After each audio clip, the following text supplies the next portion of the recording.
Hey, it's Zack Applewhite. I just want to give like a couple of you got a lot of really good questions. Great job being thorough. You're already ahead of the game on a lot of first-time Kickstarters, just by asking questions and being careful to be thorough and get all these details. Give you a quick overview of some of my responses from some of what you said, which I'm sure I'll expand on later when I have the time.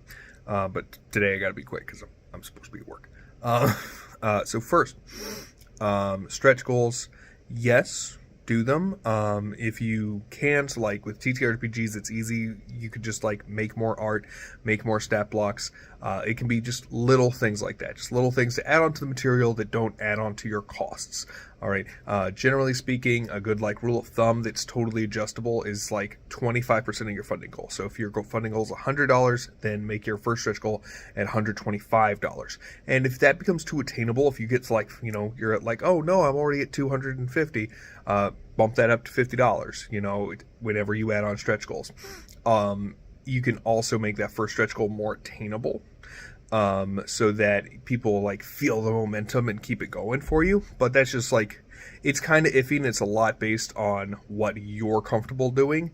And I usually just go to like 2 to 5 stretch goals to start. If they bust through those, reevaluate, come back, keep going.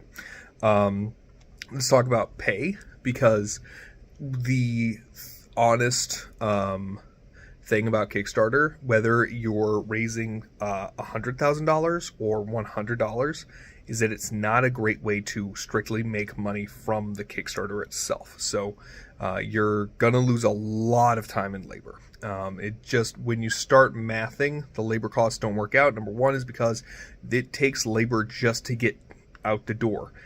Just to get if you're creating a TTRPG, let's say you're getting the maps and the writing done, let's say that's, 4 hours of work, and you're paying yourself just $15 an hour. That's $60 right there, and you still haven't covered cost or shipping, and that's only 4 hours of work. It is probably going to take more than that for you to learn all these new skills, get all this together, get your materials, and then that's also not counting the amount of time it takes for you to put everything out there, wrap it up, polish it, and put it out for distribution, and all the time you're going to spend running the campaign and promoting the campaign. So if you start paying yourself for all the hours, it gets ridiculous. Okay, it's not a good way to make money in that sense. What it's good for is as a side project, as a passion project.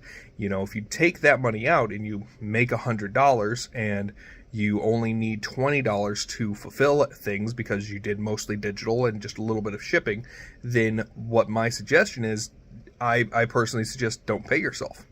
Put that toward the next Kickstarter.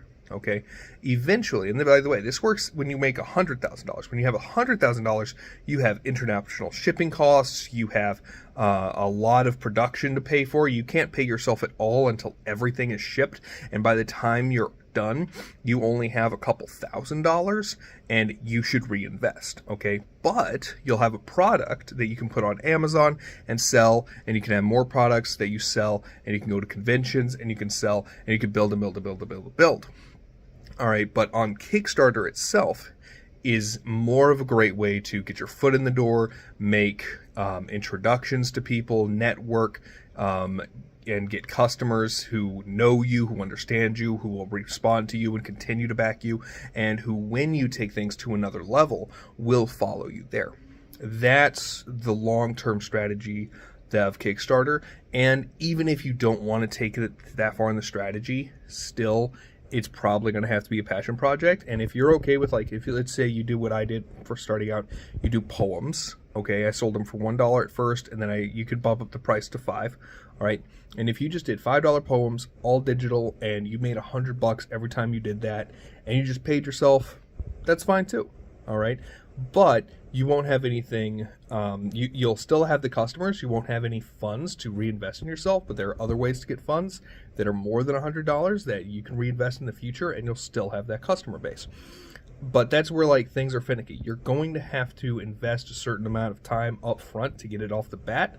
And if you put all that in there and you say, okay, well, now we have $100 that we want to pay ourselves. So instead of a $100 goal, it's going to be a $250 goal. And then let's say you don't reach that, and now you get paid nothing, but you still did the work. So it makes more sense to take the paying yourself part out of the equation and just focus on fulfilling on getting your product out there, creating something that people enjoy, and creating connections that you can build on in the future, and potentially creating personal investments that can help you build on in the future. Hope all this made sense. I know I rambled a little bit, and I will hopefully expand in text later this evening or tomorrow morning. You have a great day.